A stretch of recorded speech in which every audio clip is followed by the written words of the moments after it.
નમસ્કાર, spark today ન્યૂઝમાં આપનું હાર્દિક સ્વાગત છે. આજે 26 જુલાઈ કારગિલ દિન, કારગિલ યુદ્ધનો વિજય દિવસ. કેમ ભૂલી શકીએ કે 500 કરતાં વધારે જવાનો આપણી માટે શહીદી વોરી. આ યુદ્ધના દ્રશ્યો કેવા હશે કે જ્યાં વેધરની સાથે સાથે એટલે કે તાપમાન પણ એટલું નીચું, સાથે જમવાની પણ કોઈ વ્યવસ્થા નહીં. તમારા જીવના જોખમે યુદ્ધ લડી અને જીત અપાવવાની એક મોટો પડકાર, એક મોટી ચેલેન્જ. અને એ ચેલેન્જના જેઓ સાક્ષી બન્યા છે, એ પડકારના જેઓ સાક્ષી બન્યા છે, દેશ માટે લડ્યા, અવિરત લડત ચાલુ રાખી. 500 કરતાં આપણું સૌનું દુર્ભાગ્ય કહેવાય કે 500 કરતાં વધારે જવાનો શહીદ થયા એ કારગિલ યુદ્ધમાં. તેના સાક્ષી બન્યા છે, જેના તેઓ એક પાર્ટ કહેવાય કે તેના એક ભાગ બન્યા છે. અને આપણી વચ્ચે જેઓ એક પ્રાઉડ મુમેન્ટ કહી શકીએ કે આપણા માટે, આપણા સૌ માટે જ્યારે આવી લડત લડી હોય, દેશ માટે આવી લડત લડી હોય, અને ભગવાનની કૃપાએ આજે આપણી વચ્ચે અડીખમ હેમખેમ બેઠા છે તેવા lieutenant kernel Amrita Makwana sir જોડાયા છે. તેઓ સાથે વિશેષ વાતચીત કરવી છે કારગિલ યુદ્ધ રિગાર્ડિંગ. સર, સ્પાર્ક ન્યૂઝમાં આપણું હાર્દિક સ્વાગત છે. ધન્યવાદ. સર, પહેલાં તો એ વિષય જાણવો છે કે આ કારગિલ યુદ્ધ શેની માટે લડાયું હતું? ઓકે દર્શન મિત્રો, સર્વપ્રથમ આજ 26મી જુલાઈ કારગિલ વિજય દિવસ સમસ્ત ભારતની અંદર એક વિજય દિવસ તરીકે ઉજવવામાં આવે છે. કે આ જે કારગિલ યુદ્ધ જે છે એની પૃષ્ઠભૂમિમાં આપણે જઈએ તો 1999માં ફેબ્રુઆરીમાં ભારતના તત્કાલીન વડાપ્રધાન શ્રી અટલ બિહારી વાજપેયી બસ યાત્રા દ્વારા, લાહોર બસ યાત્રા દ્વારા એક શાંતિ માટે ગયેલા, પણ કદાચ પાકિસ્તાનને શાંતિ મંજૂર નહીં હોય એટલે તત્કાલીન જે ત્યાંના ફિલ્ડ માર્શલ એટલે કે ત્યાંના જે જનરલ મુશર્રફ છે, પરવેઝ મુશર્રફે એ પોતાની નર્ધન લાઇટ ઇન્ફેન્ટ્રી દ્વારા તેમણે એક આપણે અત્યાર સુધી પાકિસ્તાન સાથે 1947, 1948, 1965, 1971 અને ત્યાર પછી એક એગ્રીમેન્ટ, સિમલા એગ્રીમેન્ટ 1972 જુલાઈમાં કરવામાં આવેલું. તે દરમિયાન બંને પાકિસ્તાન અને ભારત દ્વારા નક્કી કરવામાં આવેલું કે આ ઇન્ક્લિમેન્ટ વેધર એટલું -10 ડિગ્રીથી -40 ડિગ્રી સુધી જાય છે, તો આવા તાપમાનની અંદર બંને સેનાઓ ત્યાં વ્યવસ્થિત રીતે રહી શકે તેમ છે નહીં. એટલે એ એગ્રીમેન્ટ કરવામાં આવેલું કે આ શિયાળા દરમિયાન તમે તમારી પોસ્ટોમાંથી ઉતરીને તમારા બેરેકમાં જતા રહો અને અમે અમારા બેરેકમાં જતા રહીએ. તો આવું 1972થી ચાલુ આવતું હતું, પણ 99માં એ પાકિસ્તાને આપણા ઉપર દગો કર્યો અને નર્ધન લાઇટ ઇન્ફેન્ટ્રી એના આર્મીના જવાનોને આપણી 130થી 140 જેટલી જે પોસ્ટો છે એ પોસ્ટો ઉપર એ લોકો કબજો જમાવીને બેસી ગયા. હવે એ દરમિયાન આટલા સંચાર વ્યવસ્થા હતી નહીં, હ્યુમન કાઇન્ડની ઇન્ટેલિજન્સ દ્વારા આપણને કોઈ માહિતી મળતી હતી. તો કહેવાય છે કે એ વિસ્તારનો કારગિલનો એક જે ચરવાહા જેનું નામ તાસી નામ ગ્યાલ હતું, જે યાક પોતાનું ચરાવીને ઉપર જે પહાડીઓમાં જતો હતો અને પહાડીઓ ઉપર જોયું તો એ આશ્ચર્યચકિત હતો કે બધી જ ફોજ નીચે ઉતરી જાય છે શિયાળાની અંદર, પણ પાકિસ્તાનીઓ એ ઉગ્રવાદીના વેશમાં આ 140 જેટલી આપણી પોસ્ટો હતી એ તમામ પોસ્ટો કબજે કરીને બેસી ગયેલી. પછી એ દોડતા દોડતા હાંફતા શ્વાસે નીચે આવી અને જેવું આર્મીને જાણ કરે છે કે આ રીતે આ લોકો બેસી ગયા છે, એટલે આર્મી દ્વારા એક પેટ્રોલ પાર્ટી મોકલવામાં આવી. જોયું તો વાત નક્કી હતી અને 10મી મેએ આ આપણે જાણ થઈ કે ખરેખર એ લોકોએ આપણી તમામ પોસ્ટો પર કબજો જમાવીને બેસી ગયા છે. આર્મી હેડક્વાર્ટરની અંદર ખળભળાટ મચી ગયો, મિટિંગોના દોર શરૂ થઈ ગયા અને પછી યુદ્ધની બધી તૈયારીઓ શરૂ થઈ ગઈ. અને એ દરમિયાન આ કારગિલ યુદ્ધને આપણી પોસ્ટોને કબજામાંથી છોડાવવા માટે જે લેહ લદ્દાખમાં આવેલી 3 ઇન્ફેન્ટ્રી ડિવિઝન, ત્યાર પછી 8 માઉન્ટેન ડિવિઝન જે નોર્થ ઇસ્ટની અંદર જે ડિપ્લોયમેન્ટ હતી એમને તાત્કાલિક મૂવ કરવામાં આવી. 192 માઉન્ટેન બ્રિગેડને મૂવ કરવામાં આવી. એની સાથે સાથે પેરા કમાન્ડોઝને મૂવ કરવામાં આવ્યા અને ઇન્ફેન્ટ્રીને અલગ અલગ જગ્યાએથી જે જાબાઝ ઇન્ફેન્ટ્રી હતી કે જે આવા માઉન્ટેનિયસ ટરેનની અંદર, ઇન્ક્લિમેન્ટ વેધરની અંદર જે સક્ષમ રીતે લડી શકે એવા જે ગોરખા રેજિમેન્ટના જવાનો, ત્યાર પછી રાજપૂતાના રાઇફલ્સ, નાગા રેજિમેન્ટ, શીખ રેજિમેન્ટ, ગ્રેનેડિયર્સ અને બીજી અલગ અલગ જે ઇન્ફેન્ટ્રીઓના જે જવાનો છે એમને એ કારગિલ સેક્ટરની અંદર મૂવ કરવામાં આવ્યા અને આ કારગિલ સેક્ટરને 4 ભાગોમાં વહેંચવામાં આવેલું. એમાંનું સર્વપ્રથમ આપણે કહીએ તો એ જે કારગિલ સેક્ટરની અંદર જે બટાલિક સેક્ટર છે, દ્રાસ સેક્ટર છે, મસ્કો વેલી છે અને કારગિલ છે, આ પ્રમાણે 4 સેક્ટરોમાં એને વહેંચવામાં આવેલું.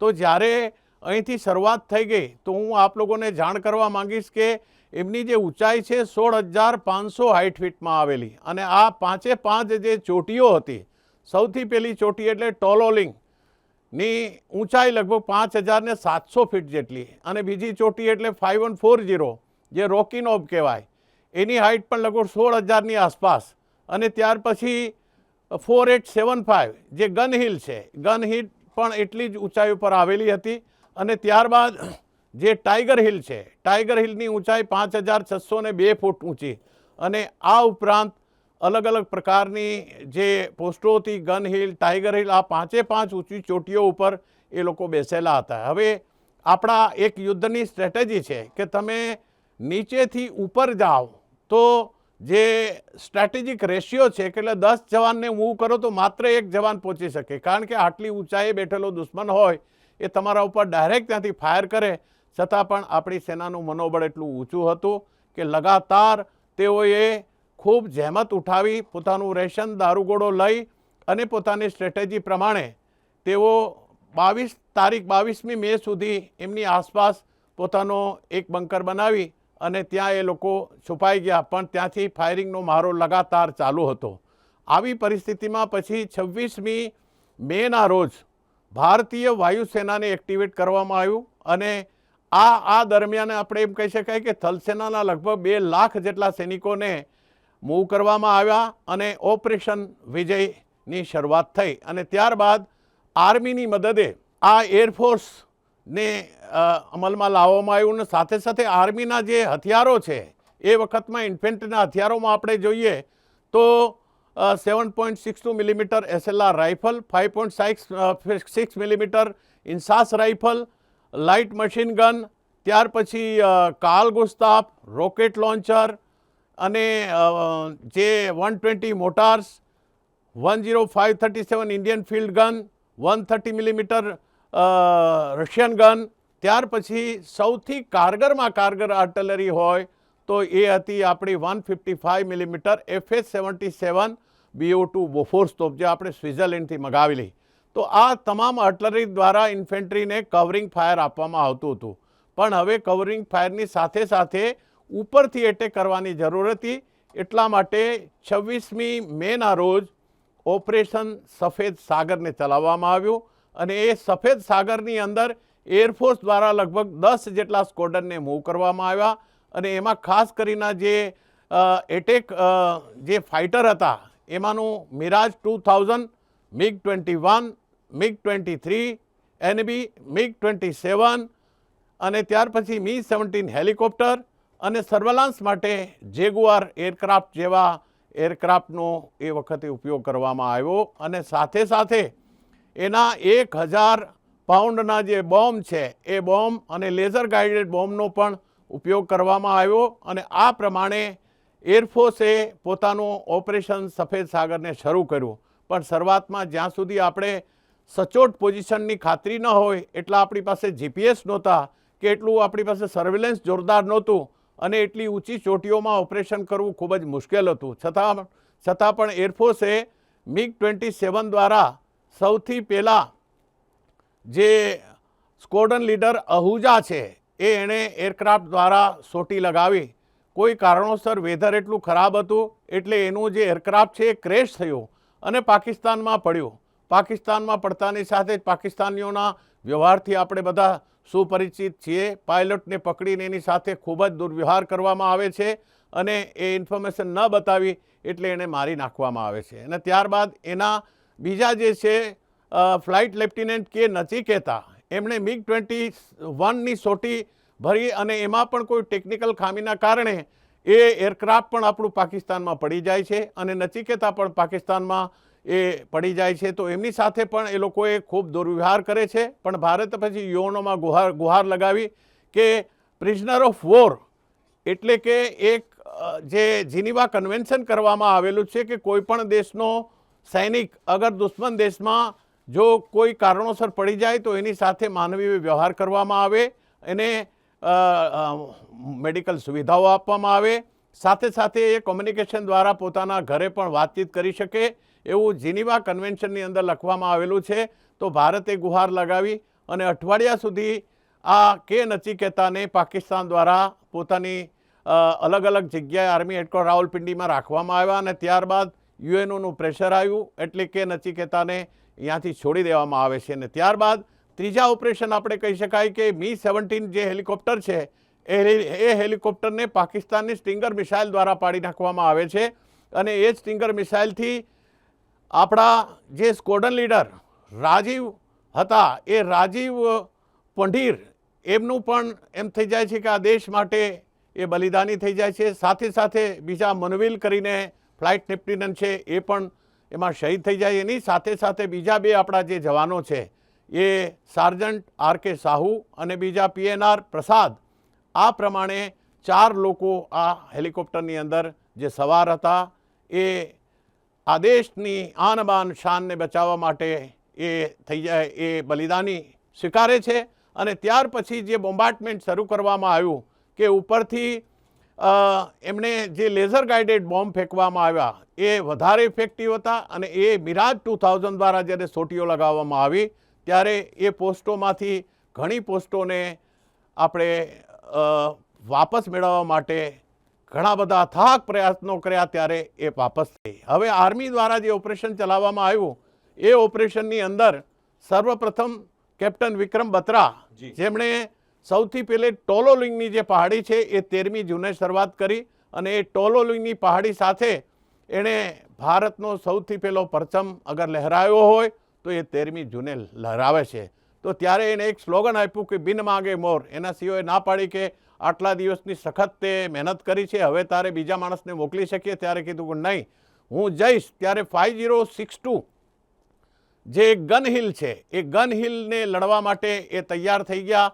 તો એની સાથે સાથે ખૂબ જ સંઘર્ષ કર્યો પણ એમાં ઝંડો ફેરાવ્યા છતાં જ્યારે એક એના જેસીઓ જુનિયર કમિશન ઓફિસર હતા એમને બચાવવા માટે ગ્રેનેડ લાગે છે અને આ દેશ માટે એ સુપ્રીમ જે એમ કહી શકાય કે સુપ્રીમ સેક્રિફાઈસ કરી અને અલવિદા કરી દે છે. આ પ્રમાણે આપણે કહી શકાય વિક્રમ બત્રાએ પછી એમને જે એમ કહી શકાય કે એમને સૌથી જે સર્વોચ્ચ સેનાનું જે ગેલેન્ટ્રી એવોર્ડ કહી શકાય પરમવીર ચક્રથી નવાજવામાં આવે છે. અને ત્યારબાદ જે લેફ્ટિનન્ટ મનોજ પાંડે છે એ મનોજ પાંડે પણ લગાતાર જે આ 4 સેક્ટરોમાં બાંટવામાં એટલે કાલુબારમાં એ ત્યાં ડિપ્લોયમેન્ટ હતી તો અહીંયા દુશ્મનની કંઈક ચોકીઓને ઉડાવી દેવામાં આવી અને ત્યારબાદ એમણે પણ ત્યાં કાલુબારની અંદર જે વિજય પ્રાપ્ત કર્યો તો એમને પણ મરણોપરાંત એમને સર્વોચ્ચ જે પરમવીર ચક્રથી સન્માનિત કરવામાં આવે છે. અને ત્યાર પછી રાઇફલમેન સંજય કુમાર છે 14 શેખના એ 14 જેકલાઈના, તો એમને દુશ્મનની જે LMG પોસ્ટ છે LMG પોસ્ટને કબજે કરી અને એની પોસ્ટોને તબાહ કરે છે. તો એમને પણ આજે એ જીવિત છે, એમને પણ પરમવીર ચક્રથી નવાજવામાં આવ્યા છે. અને છેલ્લા જે 18 ગ્રેનેડર્સના જે યોગેન્દ્રસિંહ યાદવ છે એમણે આ જે ટાઈગર હિલ છે એ ટાઈગર હિલ ઉપર 3જી જુલાઈએ જ્યારે વિજય પ્રાપ્ત કર્યો અને એનો એક હાથમાં ગોળી વાગી એક હાથ લટકતો હતો એવી પરિસ્થિતિમાં પણ એમને દુશ્મનનો સામનો કર્યો. તો આ રીતે આ યુદ્ધ લડતા લડતા 4 લોકોને આપણે પરમવીર ચક્રથી નવાજવામાં આવ્યા હતા અને લગભગ 9 જેટલા લોકોને મહાવીર ચક્ર એટલે કે બીજા નંબરનું હાઈએસ્ટ જે ગેલેન્ટ્રી એવોર્ડ છે અને 55 જેટલા લોકોને વીર ચક્રથી નવાજવામાં આવ્યા હતા. સર, આ 3 ઓપરેશન સક્સેસ રહ્યા, સફળતાપૂર્વક પાર થયા. આપણે દુશ્મન દેશોની સાથે જે પ્રમાણે લડ્યા ત્યાંના લડવૈયાઓ સાથે મુખ્ય આનો કોનો શ્રેય આપી શકાય એવું કંઈક એક નામ? મુખ્ય શ્રેયમાં આપણે કહી શકાય યોગેન્દ્રસિંહ યાદવ અને કેપ્ટન વિક્રમ બત્રા. પણ આની સાથે સાથે દર્શક મિત્રો આપણે ભૂલવું ન જોઈએ કે ઓપરેશન તલવાર નેવી દ્વારા જે ચલાવવામાં આવ્યું એ પણ અદ્ભુત હતું. નેવીએ પોતાના લગભગ 30 જેટલા એમ કહે છે કે INS વિરાટ અને સાથે સાથે યુદ્ધપોતોને મૂવ કરવામાં આવ્યા અને પાકિસ્તાનના કાસિમ ગ્વાદર બંદરગાહ અને બીજા જે બંદરગાહો કરાંચી બંદરગાહનો એક ઘેરાબંધી કરી, જેના કારણે પાકિસ્તાનમાં જે એનર્જી સંકટ ઊભું થયું, બહારથી આવનારી જે સપ્લાય ચેન બંધ થઈ ગઈ, જેના કારણે પાકિસ્તાન નેવી દ્વારા મૂવ કરી ના શકી અને એક પણ માણસની હાનિ વગર નેવીએ આ સફળતાપૂર્વક ઓપરેશન તલવારને પાર પાડ્યું. જી સર, એક વાક્યમાં આપણે આ દિવસના સેલિબ્રેશન કરવો છે, કયા પ્રકારનો બોધ, કયા પ્રકારની આની અંદરથી એક સંદેશો લઈ શકીએ કે કારગિલ વિજય યુદ્ધ જ્યાં 500 કરતાં વધારે જવાનો શહીદ થયા એ દેશ માટે, ઓકે, લોકોને કયા પ્રકારનો મેસેજ આપવા માંગો છો? આ વિજય દિનની ઉજવણી સાચા અર્થમાં કેવી રીતે થઈ શકે છે? આજે 26 જુલાઈ કારગિલ વિજય દિવસ માત્ર નારા લગાવવાથી કશું નહીં થાય. ઘરે બેઠેલો દરેક વ્યક્તિમાં ડિસિપ્લિન હોવું જોઈએ, દેશ પ્રત્યેની દેશદાજ હોવી જોઈએ, જરૂર પડે તો દેશ માટે સુપ્રીમ સેક્રિફાઈસ કરવા માટે પણ તૈયાર હોવા જોઈએ. જે પ્રમાણે અમારા જે સૈનિકો આજે બોર્ડર ઉપર લડે છે એ વેતન માટે નથી લડતા, એ વતન માટે લડે છે. તો આજે ભારતનો દરેક નાગરિક જે બી ફિલ્ડની અંદર હોય, એ ઉદ્યોગમાં હોય કે IT ફિલ્ડમાં હોય કે કોઈ પણ જાતના ફિલ્ડમાં હોય, આજે કંઈ ના કરી શકો તો માત્ર તમે સૈનિકોને રિસ્પેક્ટ આપો. આજે અમારા જવાનો ઘણી વખત ટ્રેનમાં જાય છે, રિઝર્વેશન હોતી નથી, એ કોઈ પણ વ્યક્તિને કીધા વગર બાથરૂમ પાસે બેસીને જતા હોય, આવી પરિસ્થિતિ નિર્માણ થતી હોય તો ખરેખર આ દેશના લોકોને એક શરમજનક વાત કહી શકાય. અને જ્યારે પણ અમારા સૈનિકો રજા ઉપર આવે છે તો એ લોકોને સન્માન આપવું જોઈએ.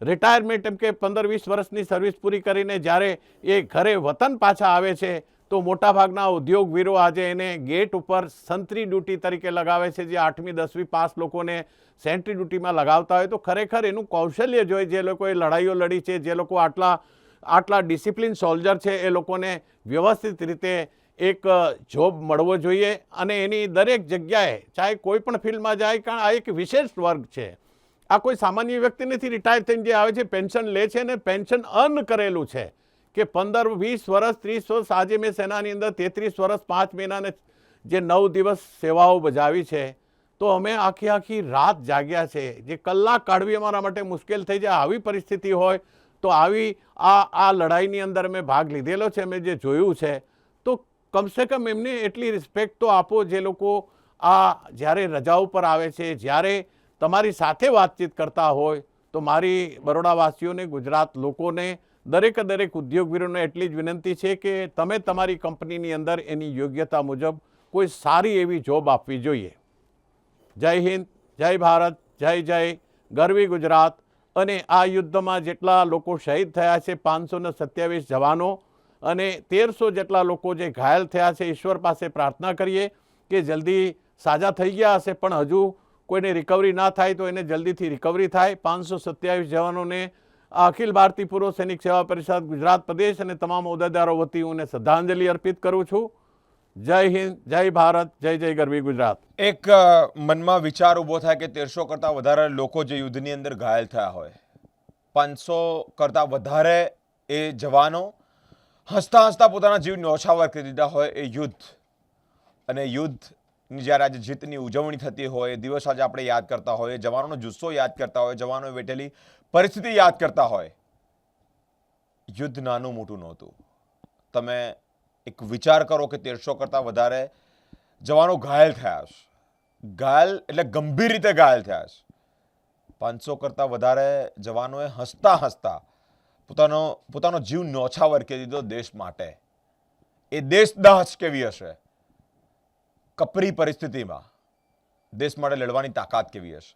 અને આજે જ્યારે સાચા અર્થમાં આ વિજય દિવસની ઉજવણી કરતા હોઈએ, અને તે જ અંતર્ગત સર જે પ્રમાણે વાત કરી તે પ્રમાણે કે સૈનિકોને સન્માન આપવું, સૈનિકોનું માન જળવાય તે પ્રકારે આપણી આજુબાજુ, આપણા શહેરમાં, આપણા જિલ્લાઓમાં, આપણા અલગ અલગ વિસ્તારોમાં જે જગ્યા પરથી સૈનિકો જતા હોય તે લોકોનો રિસ્પેક્ટ કરો, આપણા સૌની પરમ પવિત્ર નૈતિક ફરજ છે.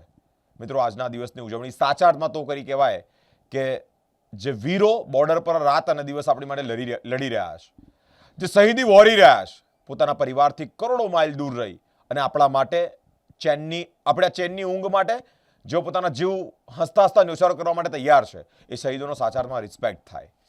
ન કેવળ તમે જે જગ્યા પર રહેતા હોય જગ્યા પર, પરંતુ એ પબ્લિક પ્લેસ, સરે જે પ્રમાણે ઉદાહરણ આપ્યું કે ટ્રેનમાં એમને રિઝર્વેશન ન મળે તો એ ટોયલેટ પાસે બેસીને સફર કરતા હોય છે, તો એ આપણા માટે શરમજનક વાત છે. અલગ અલગ જગ્યાઓ પર તેઓને તકલીફ પડે તો એ તકલીફ ન પડવી જોઈએ તેનું પણ આપણે ધ્યાન રાખવું છે. આજે જ્યારે કારગિલ વિજય દિનની ઉજવણી તરફ જઈ રહ્યા હોય ત્યારે આપણા સૌની પરમ પવિત્ર ફરજ છે કે આ જવાનોનું સન્માન જાળવી રાખવું. સન્માન જાળવવા માટે શું ન થઈ શકે તે બાબતે અવેર રહેવું. અલગ અલગ ટોપિક પર વાતચીત કરી આપ સુધી પહોંચતા રહેશો. આ તમામ અપડેટ જોવા માટે અમારી સાથે સ્પાર્ક ટુડે ન્યૂઝ પર જોડેલા રહો. કેમેરામેન ગૌતમ સાથે હું બિરેન, સ્પાર્ક ટુડે ન્યૂઝ.